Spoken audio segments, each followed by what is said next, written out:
Laudetur Jesus Christus, loué soit Jésus-Christ. Ce n'est évidemment pas le moment de dessiner le diable sur nos murs. Les fidèles catholiques doivent continuer de prier pour l'unité de l'Église en ce moment fatidique.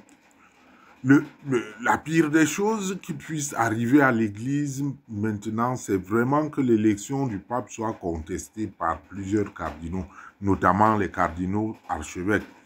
L'histoire de l'Église n'est pas une discipline que tous ont le temps d'apprendre, mais il est bon de savoir quand même que les élections papales ont été contestées naguère dans l'histoire.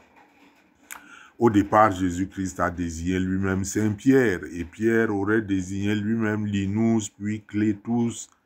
Clétus aurait désigné Clémentus. Tout cela reste à vérifier de très près par les historiens. Bon, ainsi de suite, les apôtres choisissaient leurs successeurs même. Mais avec le temps, il fallut associer plusieurs personnes à ce discernement. L'élection arrive donc comme une modalité nécessaire à un moment donné. Cette forme de choix nécessite beaucoup de précautions et l'on a pu assister à des contestations.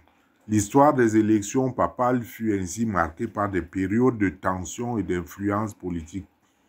À certaines époques, des familles puissantes ont exercé un contrôle sur l'élection du pape, telle la famille Théophylacte au Xe siècle. Mais il y a des histoires et des anecdotes très passionnantes sur ces contestations.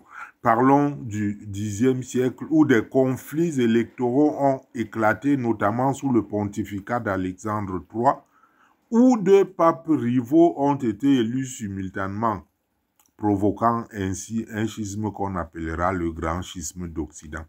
Au XIVe siècle,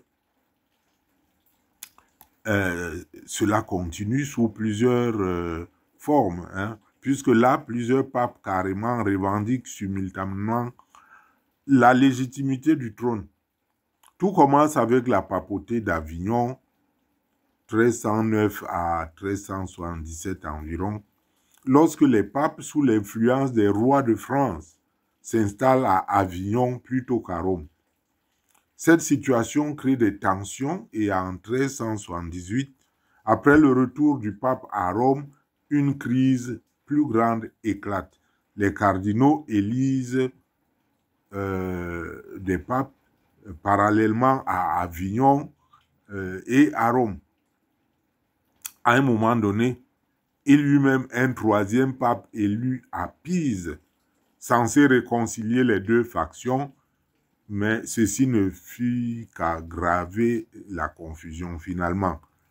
Il y eut la convocation d'un concile à Constance de 1414 à 1418. Ce concile mit une fin, je ne dirais pas une trêve, une fin à cette division en déposant les prétendants et en élisant Martin V, rétablissant ainsi l'unité de l'Église malgré des velléités qui se maintenaient. Cette période illustre vraiment les tensions entre le pouvoir spirituel et le pouvoir politique. Vous voyez que ce n'est pas seulement l'homme politique qui a intérêt à la séparation des pouvoirs, mais aussi les religieux. Avec le temps, les modalités d'élection ont été raffinées. L'ingérence des pouvoirs politiques a été réduite à sa plus simple expression, pour ne pas dire expurgée carrément. Les laïcs et autres prélats les plus puissants ont été mis extra omnes. Tout se joue désormais à huis clos entre cardinaux qui se connaissent et qui prêtent serment. Les récents papes ont toujours amélioré ces modalités, sauf que,